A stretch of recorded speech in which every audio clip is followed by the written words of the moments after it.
Jérusalem, l'Iran qui protège également toujours son arsenal nucléaire et son fameux stock de plus de 400 kilos d'uranium enrichi. C'est ça que les Américains, normalement, sont allés chercher là-bas. Où est-il caché? L'attention est en train de se porter sur une montagne qui s'appelle la montagne de la Pioche. De quoi s'agit-il? Fanny Wegscheider va nous aider à en explorer les entrailles.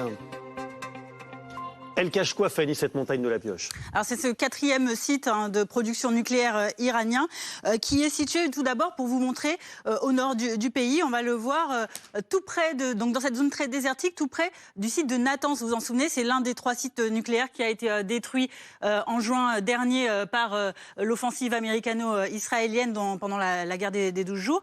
Et donc c'est dans ce secteur-là de la montagne de Zagros qui est enfoui ce site. Vous parliez d'entrailles parce qu'en effet, on se trouve au niveau de cette montagne qui culmine à 1600 mètres d'altitude, mais ce site, il serait enfoui bien profondément en dessous, aux alentours de 100 mètres en profondeur. Alors pourquoi est-ce qu'il attise autant l'intérêt des États-Unis notamment et d'Israël? Eh bien c'est parce qu'il est suspecté d'abriter un site qui accélérerait le programme nucléaire iranien. Il permettrait en effet de stocker de l'uranium enrichi, c'est ce que suspectent en tout cas les ennemis, avec des installations ultramodernes, très sécurisées. Et surtout, il a été construit dans le plus grand secret, sans en avoir averti les autorités internationales, notamment l'AIEA, l'Agence internationale de l'énergie atomique, n'a pas eu le droit d'y accéder pour la contrôler.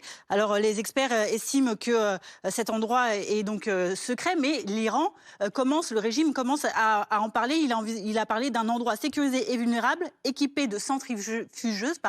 Ce sont ces installations, vous savez, qui permettent de séparer l'uranium pour fabriquer ces armes. Et comment les Américains pourraient-ils l'atteindre? Eh bien, assez difficilement avec des armes conventionnelles comme les bombes anti-bunker classiques, puisque même cette arme-là, la bombe américaine GBU-57, qui est en principe assez performante, 13 tonnes, 6 mètres de long, elle est capable de s'enfoncer sous terre jusqu'à 60 mètres de profondeur, mais vous l'avez compris, avec cette installation qui serait autour de 100 mètres de profondeur, et bien même cette arme assez massive américaine ne pourrait pas l'atteindre très, très facilement.